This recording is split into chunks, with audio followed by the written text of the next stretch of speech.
नमस्कार, आप सभी दर्शकों का रिपोर्टर पोस्ट में स्वागत है। और झारखंड में लगातार कई मुद्दे ऐसे हैं जिसको लेकर के कई लोग अपनी आवाज़ बुलंद करते हैं, चाहे वो नियोजन नीति की बात हो, स्थानीय नीति की बात हो या फिर एक तीसरा विकल्प की बात हो। तमाम चीज़ों को लेकर के अलग अलग लोग अपनी आवाज़ उठाते हैं। लेकिन अभी फिलहाल हमारे साथ मौजूद हैं पूर्व विधायक सूर्य सिंह बेसरा जी। हम लोग सीधे इनसे जुड़ते हैं और तमाम चीज़ों पर इनसे चर्चा करेंगे कि आखिर क्या कुछ इनका कहना है इस पूरे मामले को लेकर के।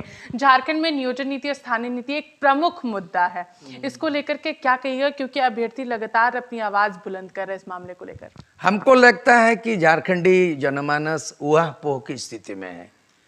सदन चलती है, आवाजें उठती हैं, सड़क पे संघर्ष होता है, सदन में हंगामा होता है, नतीजा जो है ना वही ढाक के तीन पात है। 22 वर्षों के अंदर में 11 बार सरकार बनी, 3 बार राष्ट्रपति शासन लागू हुआ।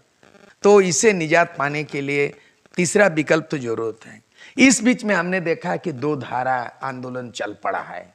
एक है झारखंड मुक्ति मोर्चा में रह करके लोबिन हेम्ब्रम सत्ता के खिलाफ लगातार वो लड़ाई को तेज किया हुआ है, और दूसरा पक्ष युवाओं का एक शक्ति जो है जयराम महतो की आवाज से हजारों लाखों की तादाद में युवा उमड़ पड़ा है।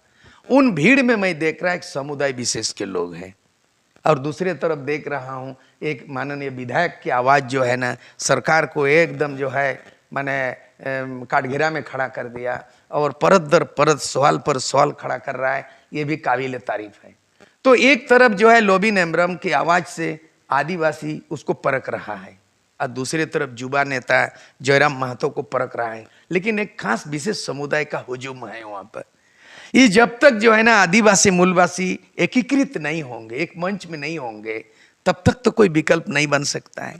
दूसरी बात है वहां भी एक रूपता दिखाई नहीं दे रहा, एक हुजूम जो है ना समुदाय बंटा हुआ दिखाई दे रहा है। जयराम महतो के नेतृत्व में युवा शक्ति एक समुदाय विशेष के लोग हैं, वहाँ आदिवासी समाज वो छूत रह गया, माने अलग रह गया है। और इधर जो है ना लोबिन हेम्ब्रम आदिवासी एक आवाज बुलंद कर रहा है, जो एक आदिवासी एक मूलवासी उसको एकीकृत करने का प्रयास मैं कर रहा हूं। दूसरा चीज है एक रूपता आवाज मुद्दे नहीं हो रहा है। जयराम महतो लगातार चोट करते रहे हैं। 1931 का 1932 का खतियान की बात है। वहां मैं देख रहा हूं कि सत्ता पक्ष झारखंड मुक्ति मोर्चा की सरकार हेमंत सोरेन मुख्यमंत्री भी 1932 का बयान कर रहा है। उन्होंने तो 1932 का जोहार यात्रा पूरे झारखंड में पूरा कर चुका है, और जयराम महतो भी 1932 बोल रहा है। तो मतलब कि वो सरकार को तो गाली दे रहा है, सरकार को तो कटस कर रहा है जयराम महतो, लेकिन मुद्दा तो एक बोलता है। जयराम महतो 1932 बोलता है, हेमंत सोरेन मुख्यमंत्री 1932 बोलता है। फिर अंतर कहाँ है? मुद्दा तो एक है, लेकिन ये मामला मुद्दा 1932 जो है ना अधर में लटक गया है। राज्यपाल ने असंवैधानिक करार देते हुए, विधि विभाग ने असहमति जताते हुए वो फाइल को लौटा दिया। नया राज्यपाल है, वो भी कुछ नहीं कर सकते हैं। ये जो अभी 60-40 की बात कर रहे हैं, ये 60-40 कौन चीज का है? ये रेशियो बांटने का बात नहीं है। इन लोगों को 60-40 बात कर रहे हैं। आर्टिकल 371D में Andhra Pradesh, there is a provision in our Indian constitution, article 371D special provision पर आंध्र प्रदेश। तो आंध्र प्रदेश के तर्ज पर स्थानीय नीति बनना चाहिए। भाषा नीति गुजरात में अभी 1 सप्ताह हुआ, गुजरात सरकार ने एक कानून बनाया कि गुजराती भाषा पढ़ना अनिवार्य होगा, और जो गुजराती भाषा प्राइवेट स्कूलों में जो इंग्लिश मीडियम पढ़ाते हैं, दिल्ली बोर्ड वगैरह पढ़ाते हैं, वहाँ गुजराती भाषा नहीं पढ़ाया जाता। वहाँ भी बोला है कि अगर गुजराती भाषा को कंपलसरी नहीं बनाया जाए गुजरात में, तो प्राइवेट स्कूलों का रजिस्ट्रेशन को, पंजीकरण को रद्द कर दिया जाए। यही हुआ कानून। तो उस तरह का चीज जो है ना, ये गुजराती मॉडल में भाषा नीति बने। और छत्तीसगढ़ में जो है ना पेशा कानून बना लिया है। 2021 में पेशा कानून 5वें अनुसूची में हमारे गांव में हमारे राज्य पेशा कानून वहां बन गया, इंप्लीमेंट हो गया। जल जंगल जमीन का इंप्लीमेंट हो गया। तो पेशा कानून छत्तीसगढ़ के तर्ज पर झारखंड में बने, भाषा नीति गुजरात विधानसभा के तर्ज पर बने, स्थानीय नीति आंध्र प्रदेश के तर्ज पर बने, और भारत का संविधान के तहत बने, और सुप्रीम कोर्ट हाई कोर्ट के जो आदेश निर्देश को अनुपालन किया जाना चाहिए। ये सीधे साधा है। मिश्रा जी, अगर बात करें, लगातार अभ्यर्थी और सरकार लगातार कह रहे हैं कि दो यहाँ पर नियोजन नीति प्रमुख रूप से हम लोगों ने फुल प्रूफ पहले भी बनाई थी, जिसे किसी तरीके से भारतीय जनता पार्टी ने निरस्त कराने का प्रयास किया और वो निरस्त भी हो गया। तो अगर ये नहीं होता तो अभी फिलहाल झारखंड में जो रोजगार की प्रक्रिया है, नियुक्ति प्रक्रिया है, वो बहुत अच्छे से चलती और ज्यादा से ज्यादा युवाओं को यहाँ पर रोजगार मिल पाता। नहीं, ऐसा है ना, अभी फिलहाल में क्या किया है कि स्थानीय नीति में, नियोजन नीति में क्या बदलाव किया, इसमें हिंदी जोड़ दिया, उसमें अंग्रेजी जोड़ दिया, उसमें संस्कृत 3 ठो जोड़ दिया, और पहले से जो है ना 12 गो भाषा यहाँ पे स्थानीय भाषा बना दिया। क्या, बांग्ला को उड़िया को भी कर दिया। तो बांग्ला झारखंड में, उड़िया झारखंड में, संस्कृत झारखंड में, इंग्लिश झारखंड में, हिंदी झारखंड में, बाकी 9 भाषा जो है ना आपका ऑलरेडी जनजाति क्षेत्रीय भाषा है। 15 गो भाषा में जितने बाकी भाषा है, वो भाषा में जो भी पढ़ेंगे लिखेंगे नौकरी मिलेगा। तो अंग्रेजी पास करके तो इंटरनेशनल आदमी घुस जाएगा, हिंदी में परीक्षा पास करेगा तो राष्ट्रीय स्तर में लोग घुस जाएंगे, और जितने संस्कृत में पढ़ के पास करेगा, जितने पंडित जो है ना पुजारी वाला पंडित घुस जाएंगे झारखंड में नौकरी करने के लिए, और जितने बांग्ला में अगर पढ़ेगा तो बंगाली दादा दीदी घुस जाएंगे, उड़िया भाषा में अगर लिखेंगे तो उड़िया लोग घुस जाएंगे। ये बोलता है स्थानीय नीति, गुस्सा लगता है, ऐसा नीति नहीं है। तो बहुत सारी चीजें हमें चाह रहे हैं कि संयम से, ये जो अभी जन जागरण अभियान चला रहे हैं, इनको सलाह दूंगा, ये जन जागरण अभियान बहुत हो चुका है, अब आंदोलन करें। जन जागरण अभियान जुलूस रैली होता है, लोगों को जगाने का होता है, आंदोलन होता है सरकार को ठप करने का। मेरे नेतृत्व में 86 से 89 3 साल के अंदर में संगठन, 3 दिन की लड़ाई में मैं झारखंड राज्य दिलाने का रिकॉर्ड बनाया हूं। तो ऐसे नौजवान लड़ाई लड़ो, सरकार को बाध्य करो। दूसरी बात, कोई भी आंदोलन राज्य सरकार केंद्र सरकार के तहत आंदोलन उसको बोलता है जो टिकैत को बोलता है। कृषि कानून, 3 कृषि कानून को जब तक आपस काला कानून नहीं दिया तब तक टिकैत सड़क पर बने रहा, 200-300 आदमी लोग शहीद हो गए। उसको आंदोलन बोलते, जन जागरण नहीं था। आज जो जयराम महतो आंदोलन कर रहा है, ये आंदोलन नहीं है, जन जागरण अभियान, सांस्कृतिक पुनर्जागरण हो रहा है, लेकिन आंदोलन नहीं। आंदोलन किसको बोलता है? टिकैत, रेल रुक गया, रास्ता रुक गया, आंदोलन किसको बोलता है? 72 घंटा झारखंड बंद, मेरे नेतृत्व में आजसू 1980s, उसको बोलता है आंदोलन। सरकार को बाध्य करे, ऐसा सरकार को बाध्य करने के लिए विपक्ष की कोई भूमिका नहीं है, विकल्प नहीं है।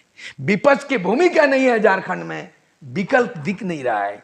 इसलिए सूत्रधार के रूप में 2024 में तीसरा विकल्प बने। जयराम महतो युवाओं को, जो विशेष समुदाय को लेके आंदोलन माने जन जागृत कर रहा है, उस ताकत को, युवा शक्ति को, लोबिन हेम्ब्रोम को, आदिवासी समाज और बाकी जितने भी विस्थापन, जल जंगल जमीन पे जो लड़ रहे हैं, उन तमाम सरकारी विरोधी मौलिक अधिकार की लड़ाई को, शक्ति को एक करेंगे 2024 में, क्योंकि इसे उम्मीद अब नहीं रह गया है। और इसके विकल्प में बीजेपी कभी नहीं हो सकता है। तीसरा विकल्प ही एकमात्र विकल्प है। मिश्रा जी, एक आखिरी सवाल रहेगा, जो स्थानीय नीति का मुद्दा है, जिसमें 1932 की बात करें, क्योंकि आपने भी यहाँ पर कहा 1932 की लगातार लोग बात कर रहे हैं, तो कैसी होनी चाहिए आखिर स्थानीय नीति, जिसके आधार पर लोग अपने आप को माने कि हाँ वो झारखंड के स्थानीय है? 1932 मानक नहीं हो सकता है, 1964 भी मानक नहीं हो सकता है। माना कि बोकारो धनबाद में 1932 का अंतिम सेटलमेंट हुआ है, माना कि कोल्हान में, चाईबासा में, जमशेदपुर में 1964 का अंतिम खतियान है, दोनों अलग हुआ। वहां 1964 का बोकारो धनबाद में नहीं है, 1932 का है। हमारा कोल्हान में 1964 का है, 1932 का नहीं। उसी तरह का पलामू लातेहार में अलग है, संतालपुर है, अलग अलग जिला। तब मानक यही होगा। 1982 में अविभाजित बिहार में, बिहार के समय में 1982 में एक ऐसे ही बना था। उसमें क्या था? जिले के अंतिम सर्वे सेटलमेंट में जिन व्यक्ति का नाम या उनके पूर्वजों का नाम अंकित है जिला के स्तर में, उन्हीं व्यक्ति को स्थानीय माना जाएगा। स्थानीय मानना नौकरी का मापदंड नहीं है। नौकरी के लिए आरक्षण व्यवस्था है, ST SC OBC आरक्षण नीति अलग। स्थानीय मतलब भारत का नागरिक कौन है, डोमिसाइल नीति आर्टिकल 5 में है। तो स्थानीय व्यक्ति उस राज्य का कौन है, उसके आधार पर नौकरी नहीं मिलेगा, केवल चिन्हित किया जाएगा कि बिहार का है तो बिहार का मूलवासी, उड़ीसा का है उड़ीसा, झारखंड के मूलवासी कौन है वो खतियान के आधार पर अंतिम सर्वे 32 और 64 के आधार पर सर्वमान्य नहीं है, वो मानक नहीं है, वो संवैधानिक होगा। मैं इसीलिए कहूँगा जयराम महतो को भी उसमें सुधार लाए, उसमें जिला के अंतिम सर्वे को मापदंड बनाए और 32 और 64 के बीच में आपस में ना लड़ाए। पूरे झारखंड में जो संविधान हुआ है वो। दूसरा चीज है कि बिहार पुनर्गठन विधेयक 2000 में उल्लेख किया गया है। जब बिहार से झारखंड अलग हो रहा था उसमें धारा 1985 धारा जोड़ दिया गया। उसमें लिखा गया है क्योंकि बिहार से झारखंड नया राज्य बनेगा, इसीलिए बिहार में जो अधिसूचना, जो भी विधेयक, नियम कानून बना है उसको जो है नया राज्य झारखंड में उसको अंगीकृत कर सकता है, एडॉप्ट कर सकता है, ऐसा प्रोविजन है। उस चीज को दलील देना चाहिए 2003 में जो झारखंड हाईकोर्ट ने उस समय का बाबूलाल मरांडी राज शासन काल में विधेयक को रिजेक्ट किया था स्थानीय नीति। उन्होंने कहा था माननीय हाईकोर्ट ने कि जिले के अंतिम सर्वे सेटलमेंट के साथ साथ यहाँ की स्थानीय भाषा, संस्कृति, सामाजिक परंपरा को जोड़ना चाहिए। सबसे बड़ा ग्रेट मिस्टेक अर्जुन मुंडा 2003 में मुख्यमंत्री बना बीजेपी के, उसको नहीं संशोधन किया और नहीं सुप्रीम कोर्ट से कोई वहाँ रीट फाइल किया। 2003 से मामला स्थानीयता अधर में लटका हुआ। बहुत विडम्बना है, बहुत दुखद आश्चर्य का विषय है कि 22 वर्षों के अंदर में नेता तो बना, नीति नहीं बना। झारखंड में नेता तो बना, नीति नहीं बना। शिक्षित करने की जरूरत है, शिक्षित करने की जरूरत है और उसके लिए हम लोग 30 जून तक नया चेहरा हम लोग प्रशिक्षित करेंगे। आवेदन आमंत्रित कर रहे हैं, 6 महीना प्रशिक्षण चलाएंगे और उसको ट्रेंड करेंगे। CNT एक्ट किया है, SPT एक्ट किया है, फॉरेस्ट एक्ट किया है, बिना जाने सुने हुल्लोड़बाजी में MLMP मंत्री बन गया। दुर्भाग्य है वर्तमान मंत्रिमंडल में इक्का दुक्का छोड़ के कोई ग्रेजुएट नहीं है। बड़ा शर्म लगता है, कितने राइटर, कितने फाइटर, कितने डॉक्टरेट, कितने विद्वान लोग, professor, lecturer, engineer, IAS IPS background के लोग मंत्री संतरी होते हैं, जानकार लोग। यहाँ झारखंड में यह हाल है, बड़ा दुर्भाग्य की बात है। इसीलिए 2024 में स्थानीय नीति, नियोजन नीति और आरक्षण नीति, तमाम नीति हम लोग बनाएंगे। वो सब तैयारी कर रहे हैं, ड्राफ्ट कर रहे हैं। मैं एक जानकार आदमी हूँ, मुझे IAS IPS का, मुझे PA और ये सेक्रेटरी बनाने का जरूरत नहीं, ईश्वर ने दिया है। मैं कलम पकड़ लूंगा और सुप्रीम कोर्ट, हाई कोर्ट का रिफरेंस मैं याद कर लूंगा और मैं लिख के किताब बना दूंगा। आपने नई नियोजन नीति को लेकर के भी कुछ ऐसी ही तैयारी की थी? मैं बनाया हुआ हूँ और उसको उस बनाए हुआ नीति को मैंने निजी विधेयक के रूप में बनाया। इसमें भारत का संविधान में है, आइदर लोकसभा में कोई भी सांसद, एक मेंबर ऑफ पार्लियामेंट वो पेश कर सकता है निजी बिल, विधानसभा में भी। लेकिन दुर्भाग्य इस बात का है सरकार बिल नहीं ला रही है, तो आप ला सकते हैं। जैसे मान लिया जाए अगर लोबिन हेम्ब्रम उस स्थानीय नीति को विरोध कर रहे हैं तो आप विरोध मत कीजिए, आप निजी बिल लाइए, आप ड्राफ्ट बनाओ ना और सदन में लाओ ना। तो आप ये अपनी बनाई हुई नियोजन नीति का जो ड्राफ्ट है वो किसी विधायक के जरिए विधानसभा में उठाने का प्रयास करेंगे? मैंने कहा विनोद सिंह को मैंने दिया था, उसको तरजीह नहीं दिया, समझा कि नहीं समझा मैं नहीं कह सकता। उसके बाद नेहा तिर्की को मैंने भिजवाया था, बंधु तिर्की को दिए थे निजी बिल के रूप में। वो बोला बेटी को मंगवाई है, उसकी बेटी भी बोलती है हाउस में, अंदर भी बाहर भी बोलती है। लेकिन तैयार किया हुआ चीज पढ़ करके तुम पटल में देते तो 12 बज जाता सरकार का। हो सकता है ये सर्वमान्य होता है। यानी सरकार अगर विधि मानना सर्वमान्य नहीं बना पा रहे हैं तो आप स्वयं एक विधायक के रूप में निजी विधेयक, प्राइवेट बिल बोलता है संविधान में, प्राइवेट बिल भी प्रोड्यूस कर सकते हैं। इस प्रोविजन को MLA MP लोग नहीं जान रहे हैं, बड़ा दुर्भाग्य की बात है। थोड़ा पढ़ना होगा, जानना होगा, सीखना होगा। तो ये थे हमारे साथ सूर्य सिंह बेसरा जी, जिन्होंने स्पष्ट रूप से तमाम बातें यहाँ पर रखी कि किस तरीके से एक निजी ड्राफ्ट के जरिए अपनी बातों को ये सदन के पटल तक पहुंचाने की कोशिश किए थे कि नियोजन नीति सही रूप से आ सके। और जहां तक बात रही स्थानीय नीति की, जो आधार यहाँ पर लगातार लोग बता रहे हैं 1932 का जो सर्वे का जो बातें यहाँ पर आ रही हैं उसको लेकर के भी इनका कहना है कि वो आधार नहीं हो सकता है। अंतिम सर्वे सेटलमेंट जो हुआ है अलग अलग जिलों में वो जरूर यहाँ के स्थानीय परिभाषित किया जा सकता है और 2024 में एक तीसरा मोर्चा कहीं ना कहीं कहा जा सकता है कि वो तैयार करने में सूर्य सिंह बेसरा लग चुके हैं। और जेएमएम के वरिष्ठ विधायक लोबिन हेम्ब्रम से भी इन्होंने यहाँ पर ये बातें रखी हैं कि वो जेएमएम से अलग होकर के हमारे साथ यहाँ पर आंदोलन के साथ 2024 में एक नया विकल्प तैयार किया जाए।